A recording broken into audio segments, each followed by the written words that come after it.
Nako, ito magandang reaksyonan po ito, mga kabida. Ito kung naging pahayag po ni Miss Malutikia, isa hong political strategist po, mga kabida. Hindi ho magre-resign daw, ito hong si Vice President Sara Duterte sa kabila po ng panawagan po mga kabida na mag-resign na lang para meron pa siyang chance po mga kabida, na tumakbo bilang Pangulo sa 2028 na presidential elections, Ito, pakinggan muna natin, mga kabida, ito hong panayam po ng SMNI kay political strategist Malutikia. Meron ako nabasang comment mula po, I think mukhang galing yun sa isang retired judge na nawagan siya na huwag daw bigyan ng pagkakataon ng VP Sara na madiskaril yung kanyang 2028 presidential run. Mas mabuti raw na mag-resign siya ngayon, ipaliwanag sa taong bayan, maintindihan naman daw siya para hindi maharang ng kung sakaling mang matuluyan talaga ng impeachment, yung kanya pong possible na pagtakbo. Anong masasabi mo doon, ma'am? MJ, yan ay kinonsider sa mga scenarios na napapag-usapan sa kampo ng Vice Presidente. Noong una ako pabor for resignation, pero nung narinig ko na sinabi niya na bakit ako magre-resign, wala akong ginawang masama. Pangalawa, ano na lang ang sasabihin ng mandato na binigay ng taong bayan sa akin. And then after that meeting, napag-usapan rin na pag nag-resign siya, she will be an ordinary private person. You think this administration will stop persecuting her? Mahirap yon kasi nakita naman natin whole of government approach ang ginagawa nitong administrasyon na ito. So, yun ang ordinaryong tao, pribado, sinisikil ka, yung vice presidente na nag-resign, sisikilin rin yan. So, you might as well fight it out. Kaya nga, ang sabi niya, yung prepare for a bloodbath. And I think enough has been said about her abilities, about her sanity. I think it's time that she really faces the impeachment court and come what may. Mahirap, pero yun ang paraan para pakita sa taong bayan, wala akong ginawang masama. Ayun po, magandang punto po mga kabida, ang binitawan po ni Miss Malutikia. Po. Unang-una po, sinabi po niya na narinig daw niya doon ho sa kampo po ni VP Sara mga kabida na hindi ho magre-resign ito hong si Vice President Sara Duterte. Kasi unang-una po, bakit ho siya magre-resign, mga kabida? Ano naman pong sabihin po ng mga tao po, mga kabida, kung bakit po siya mag-resign, po, mga kabida, Pangalawang punto po, mga kabida, kung magre-resign ho ang Vice Presidente, magiging ordinaryong tao na lang po siya, mga kabida.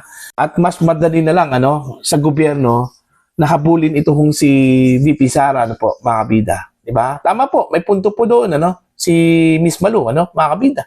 Kasi alam naman po natin, whole of the government approach yung ginamit po mga kabida, ng Marcos administration para habulin po yung mga kalaban po sa politika, po, mga kabida. Lalong-lalo na po, ito kong mga Duterte, mga kabida, po.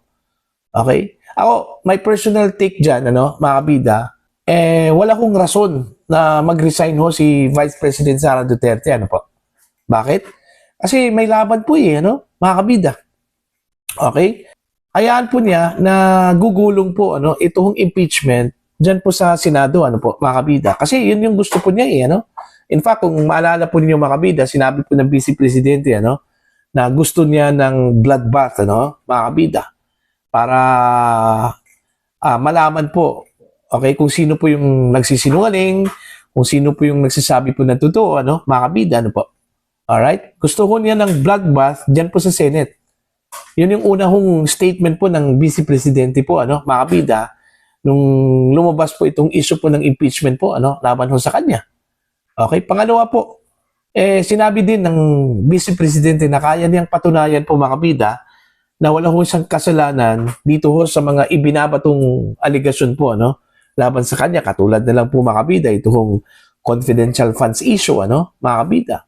Diba?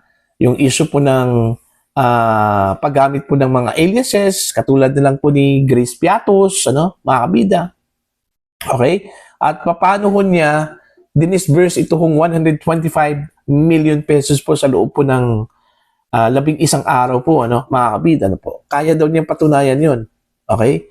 At in fact, sabi po ng kanyang mga abogado po, mga kabida, no, gusto ko nilang lusawin po, no, yung mga ebidensya po ng kalaban po, mga kabida, sa pamamagitan po ng pagpresenta po ng kanilang ebidensya, ano, mga kabida, during the impeachment trial. So, bakit po magre-resign? Ano? Actually, lumutang ito hong resignation dun ho sa panayam po, mga kabida, no, ni Miss Corina Sanchez po, ano, kay dating Senador Franklin Drilon, ano, mga kabida. Okay? Ang purpose po doon is, unang-una, parang hypothetical po yung presumption po, ano, mga kabida, okay, na para qualified si Vice President Sara Duterte na tumakbo, ano, bilang presidente sa 2028, despite dito ho sa pinupush na impeachment po, ano, against her, mga kabida, mag-resign na lang. Kasi hindi daw malinaw sa saligang batas po, ano, mga kabida, kapag mag-resign po ang isang impeachable official, maaari pa ba siyang habulin dun ho sa perpetual disqualification penalty po, ano, mga kabida, sa impeachment. Okay? Ang sabi po ni dating Senador Drilon, debatable pa yan. Okay? Hindi pa sigurado yan, ano? Basta, ang sigurado po doon, mga kabida, na kapag mag-resign po yung impeachable official, magiging moot and academic na po, ano, yung impeachment po, ano? Dahil unang-una po, ang primary goal talaga ng impeachment, mga kabida, is to remove from office ito hong impeachable official dahil ho sa kanyang na-establish na mga kasalanan, ano, lalong-lalo na po kung ito po ay convicted po, mga kabida, dyan po sa impeachment court, ano? Okay, yun yung primary goal. Pangalawa po, yung perpetual disqualification. Pero paano mo ipapataw yung perpetual disqualification kung nag-resign na po yung impeachable official? Okay, lalong-lalo na po, mga kabida, kung ang impeachment po or articles of impeachment ay hindi pa nakarating sa Senado. Oo. Narinig ko sa isang panayam po, mga kabida, ni Mr. Ted Filon po, ano, kay Congressman Joel Chua, no? Ang sabi po niya, mga kabida, nung tinanong po siya ni Mr. Ted Filon, ano po ang reaction niya, no? Kung sakali man po magbitiw si Sara Duterte, okay, sa kanyang posisyon bilang Vice President, ano, mga kabida, na hindi pa nakarating sa Senado yung articles of impeachment. Alam niyo kung ano yung sagot po, ano, ni Congressman Chua?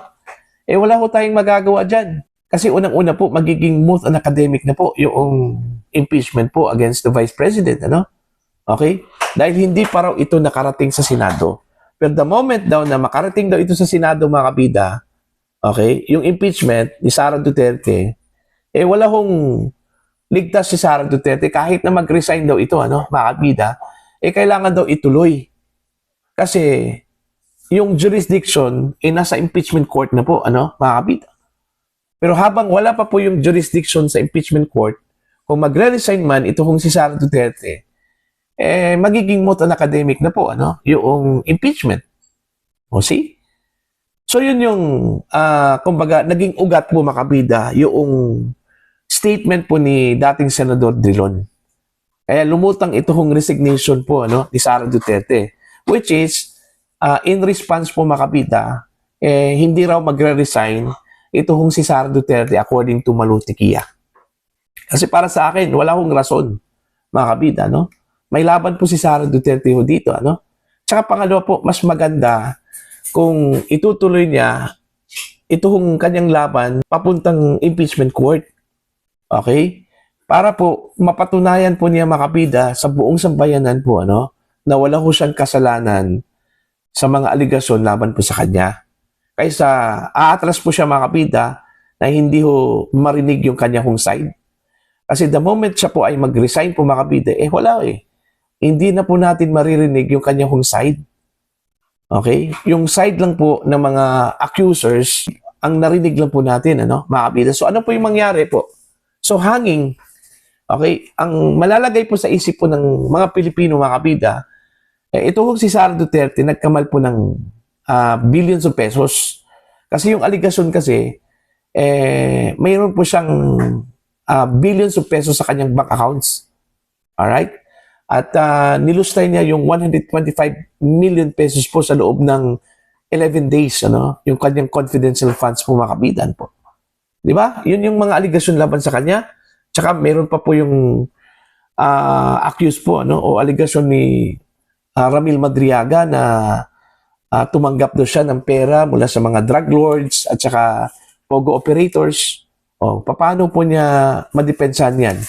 Okay, kung hindi ho siya sasagot sa pamamagitan po sa pagharap po makabida sa impeachment court, di ba? So hanging, okay, hanging po at saka mananatili po sa isip po ng mga tao na may kasalanan po si Sara Duterte, Okay? Para sa akin, dapat ituloy po niya ito. Okay? Kasi, gaya ng sinabi ko po kanina mga kabida, may laban po itong si Sara Duterte.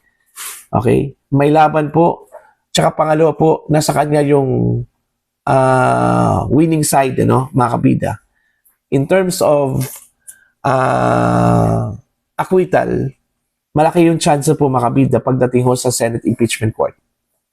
Aside dun ho sa kanyang mga ebidensyang ilalatag po, mga kabida, yung mga kakampi po niya, dyan po sa Senado, solid. Okay, kahit na po sabihin po natin na kulang yung magiging boto po for her acquittal, mga kabida.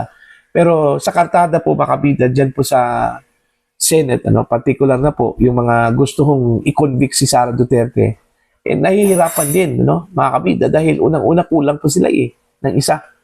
Diba? So kung solid po itong mga kalyado po ni Sara sa Senate, mahirapan pong makuha ng mga nagnanais na i-convict si Sara Duterte yung conviction. Alright? So, malaki po yung chance po, na manalo si Sara Duterte, ma-acquit po siya dyan po sa Senate Impeachment Court, mga kabida. Po? Okay? So, sana, tigil-tigilan na po itong issue po ng resignation kasi unang-una, wala naman pong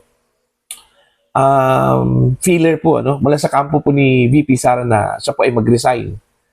Tsaka wala naman pong suggestion mula sa kanyang kampo, na siya po ay magbitiw po bilang Vice Presidente. Kasi gaya na sinabi ko po, nag-ugat po ito sa panayam po makapida ni Miss Corina Sanchez kay dating Senator Franklin Drilon. Kumbaga, nagbigay lang po siya ng senaryo, makabida, What if kung mag-resign si Sara Duterte, maaari pa ba siyang tumakbo bilang Pangulo po ng Pilipinas despite doon ho sa impeachment na gumugulong po ngayon, mga kabida? Yun yung naging sagot po ni Drilon. Maaari pa po siyang tumakbo bilang Vice Presidente kung siya po ay mag-resign dahil debatable pa raw yung issue po ng perpetual disqualification na maaring i-impose sa kanya ng impeachment court. Kasi po, ang primary po na parusa, mga kabida, dyan po sa impeachment ay removal from public office. For your comment and for your opinion, please comment down. Sa mga hindi pa po subscriber po sa aking channel, please subscribe.